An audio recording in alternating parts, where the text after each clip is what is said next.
decênio de 1870, Franklin Távora defendeu a tese de que o Brasil havia duas literaturas, uma independentes, dentro da mesma língua, uma do norte e outra do sul.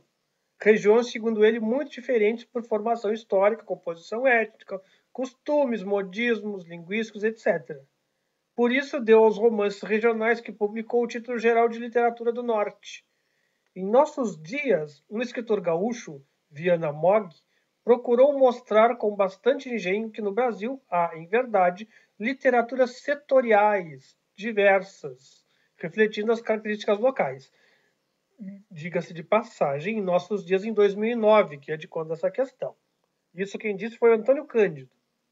Então, com relação à valorização no romance regionalista brasileiro do homem e da paisagem de determinadas regiões nacionais, sabe-se que, com relação à valorização no romance regionalista brasileiro do homem e da paisagem de determinadas regiões nacionais, sabe-se que o romance do sul do Brasil se caracteriza pela temática essencialmente urbana, colocando em relevo a formação do homem por meio da mescla de características locais e dos aspectos culturais trazidos de fora pela imigração europeia. Letra B. José de Alencar, representante, sobretudo, do romance urbano, retrata a temática da urbanização das cidades brasileiras e das relações conflituosas entre as raças. C. O romance do Nordeste caracteriza-se pelo acentuado realismo no uso do vocabulário, pelo temário local, expressando a vida do homem em face da natureza agreste e assume frequentemente o ponto de vista dos menos favorecidos. D. A literatura urbana brasileira, da qual um dos expoentes é Machado de Assis, põe em relevo a formação do homem brasileiro, o sincretismo religioso, as raízes africanas e indígenas que caracterizam o nosso povo. E letra E, Érico Veríssimo, Raquel de Queiroz, Simões Lopes Neto e Jorge Amado são romancistas das décadas de 30 e 40 do século XX, cuja obra retrata a problemática do homem urbano em confronto com a modernização do país promovida pelo Estado Novo. Quem assistiu à aula de romantismo não vai ter a menor dúvida de que é a letra C. Né? O romance do Nordeste caracteriza-se pelo acentuado realismo do uso do vocabulário. É uma das principais características do romance de autores nordestinos. Sempre a temática é local, sempre expressa a vida do homem, né, enfrentando as dificuldades da natureza, né, do ponto de vista dos menos favorecidos, principalmente dessa fase. Enem 2010. Soneto do Aloysio Azevedo. Já da morte, o palor me cobre o rosto, nos lábios meus o alento desfalece, surda agonia o coração fenece, e devora meu ser mortal desgostoso.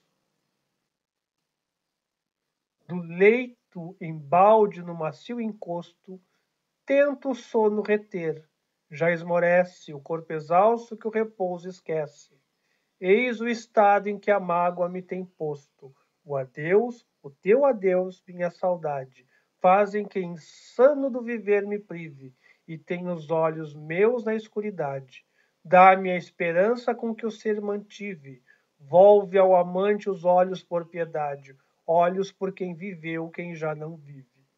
E aí a questão, o núcleo temático do soneto é típico da segunda geração romântica, porque configura um lirismo que o projeta para algo desse momento específico. O fundamento desse lirismo é o quê?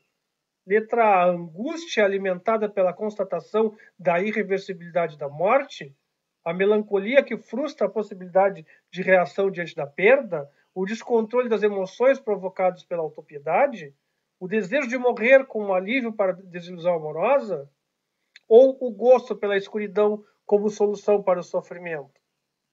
Letra B, melancolia que frustra a possibilidade de reação diante da perda. Né? Segunda geração romântica, os ultrarromânticos. Né? A melancolia, uma das principais características da segunda geração romântica. Em 2013, caiu o seguinte. Ora, dizeis, não é verdade? Pois o senhor Lúcio queria este cravo, mas vós não lhe o podeis dar, porque o velho militar não tirava os olhos de vós. Ora, conversando com o senhor Lúcio, acordastes ambos que ele iria esperar um instante no jardim. O trecho faz parte do romance A Moreninha, de Joaquim Manuel de Macedo. Nesta parte do romance há um diálogo entre dois personagens. A fala transcrita revela um falante que utiliza uma letra A, regional, com termos característicos de uma região, culta, com domínio da norma padrão, técnica, com termos de áreas específicas, informal, com estrutura e léxico coloquiais, ou lírica, com expressões e termos empregados em sentido figurado. Então, na cara, pelo amor de Deus, depois vocês erram, nem falem comigo. Né? Culta com domínio da norma padrão. Né? Chega a ser pedante o troço de tão culto. José de Alencar, Senhora, em 2015. Quem não se recorda de Aurélia Camargo, que atravessou o firmamento, né, e como brilhante meteoro, e apagou-se de repente no meio do deslumbramento, produzira seu fulgor. Tinha ela 18 anos quando apareceu a primeira vez na sociedade. Não a conheciam, e logo buscaram todos com avidez informações, ibiri, barará, e aí está se fazendo uma descrição. Hã? O romance Senhora de José de Alencar foi publicado em 1875.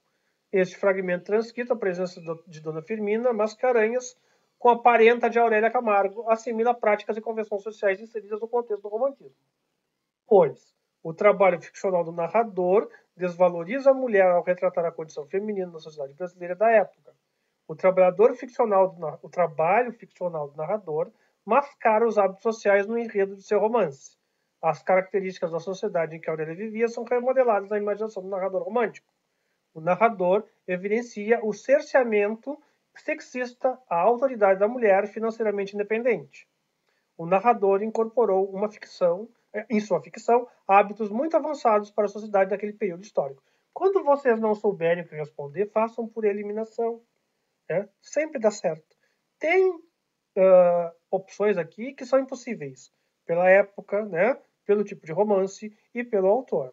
A certa é o narrador evidencia o cerceamento sexista à autoridade da mulher financeiramente dependente. Lembram que nessa fase do romantismo já se falava de algumas questões que envolviam a condição da mulher na sociedade? José de Alencar era um deles. Então, Enem 2018. José de Alencar de novo. Talvez julguem que isso não são voos de imaginação. É possível como não dar larga imaginação quando a realidade vai tomando proporções quase fantásticas quando a civilização faz prodígios. Quando no nosso próprio país a inteligência, o talento, as artes, o comércio, as grandes ideias, tudo pulula, tudo cresce e se desenvolve. Na ordem dos melhoramentos materiais, sobretudo. Cada dia fazemos um passo e em cada passo realizamos uma coisa útil para o engrandecimento do país. Isso é José de Alencar, ao correr da pena. O fragmento da crônica de Alencar, publicado em 1854, a temática nacionalista constrói-se pelo elogio ao quê? Ao passado glorioso, ao progresso nacional, inteligência brasileira, imponência civilizatória, imaginação exacerbada. Isso é questão para não errar. Progresso nacional, tá na cara. Pois ele está falando como não, né? Como não dar largos voos à imaginação, né? Está falando sobre progresso nacional. Bom, gente, essas são as questões do romantismo. Daqui a pouco mais vídeos sobre o realismo. Até daqui a pouco. Tchau para vocês.